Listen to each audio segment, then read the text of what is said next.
मोमिन तो वो हैं कि जब अल्लाह का जिक्र किया जाता है तो उनके दिल डर जाते हैं, और जब उन्हें उसकी आयतें पढ़कर सुनाई जाती हैं तो उनका ईमान और बढ़ जाता है, और वो अपने परवरदिगार पर भरोसा रखते हैं। और वो जो नमाज कायम करते हैं और जो माल हमने उनको दिया है उसमें से नेक कामों में खर्च करते हैं, यही सच्चे मोमिन हैं, और इनके लिए इनके परवरदिगार के यहाँ बड़े बड़े दर्जे हैं और बख्शिश और इज्जत की रोजी है।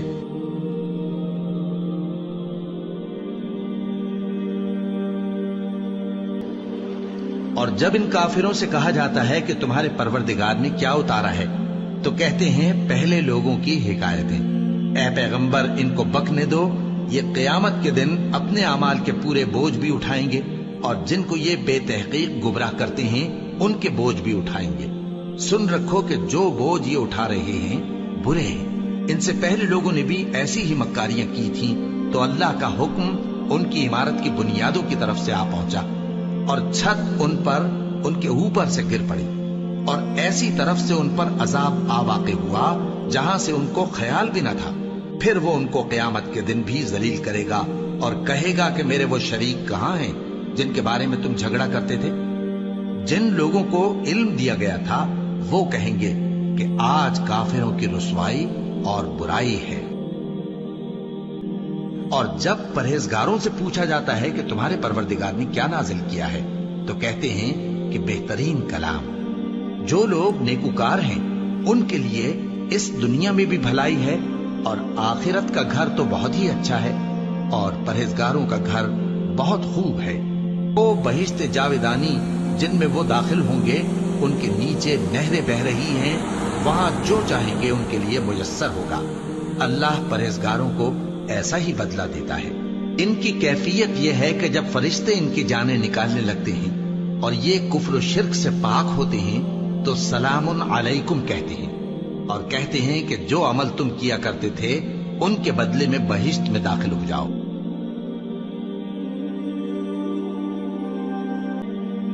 अल्लाह वो माबूद बरहक है कि उसके सिवा कोई इबादत के लायक नहीं। जिंदा है, सबको थामने वाला, उसे न ऊंघ आती है न नींद। जो कुछ आसमानों में और जो कुछ जमीन में है सब उसी का है। कौन है कि उसकी इजाजत के बगैर उससे किसी की सिफारिश कर सके। जो कुछ लोगों के रूबरू हो रहा है और जो कुछ उनके पीछे हो चुका है उसे सब मालूम है, और लोग उसकी मालूमात में से किसी चीज पर दस्तरस हासिल नहीं कर सकते। हाँ, जिस कदर वो चाहता है उसी कदर मालूम करा देता है। उसकी बादशाही और इल्म आसमान और जमीन सब पर हावी है, और उसे उनकी हिफाजत कुछ भी दुश्वार नहीं। वो बड़ा आली रुतबा है, जलीलुल कद्र है। और जब इनको हमारी साफ साफ आयतें पढ़कर सुनाई जाती हैं तो इनकी शक्ल बिगड़ जाती है, और तुम इनके चेहरों में साफ तौर पर नागवारी देखते हो। ऐसा लगता है कि जो लोग इनको हमारी आयतें पढ़कर सुनाते हैं उन पर हमला कर देंगे। कह दो कि मैं तुमको इससे भी बुरी चीज बताऊं, वो दोज़ख की आग है जिसका अल्लाह ने काफिरों से वादा किया है, और वो बुरा ठिकाना है। लोगों, एक मिसाल बयान की जाती है, उसे गौर से सुनो कि जिन लोगों को तुम अल्लाह के सिवा पुकारते हो वो एक मक्खी भी नहीं बना सकते, अगरचे उसके लिए सब इकट्ठे हो जाएं। और अगर मक्खी उनसे कोई चीज छीन ले जाए तो उसे उससे छुड़ा नहीं सकते।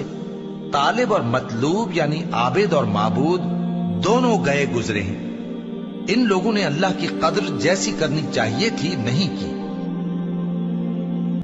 मुसलमानों, तुम्हारी हैबत इन लोगों के दिलों में अल्लाह से भी बढ़कर है। ये इसलिए कि ये समझ नहीं रखते। ये सब जमा होकर भी तुमसे नहीं लड़ सकेंगे, मगर बस्तियों के कलों में पनाह लेकर या दीवारों की ओट से। इनके आपस में भी बड़ी लड़ाई रहती है। तुम ख्याल करते हो कि ये इकट्ठे हैं, हालांकि इनके दिल फटे हुए हैं। ये इसलिए कि ये बेअक्ल लोग हैं। इनका हाल उन लोगों का सा है जो इनसे कुछ ही पेशतर अपने करतूत की सजा का मजा चख चुके हैं, और उनके लिए दुख देने वाला अजाब तैयार है।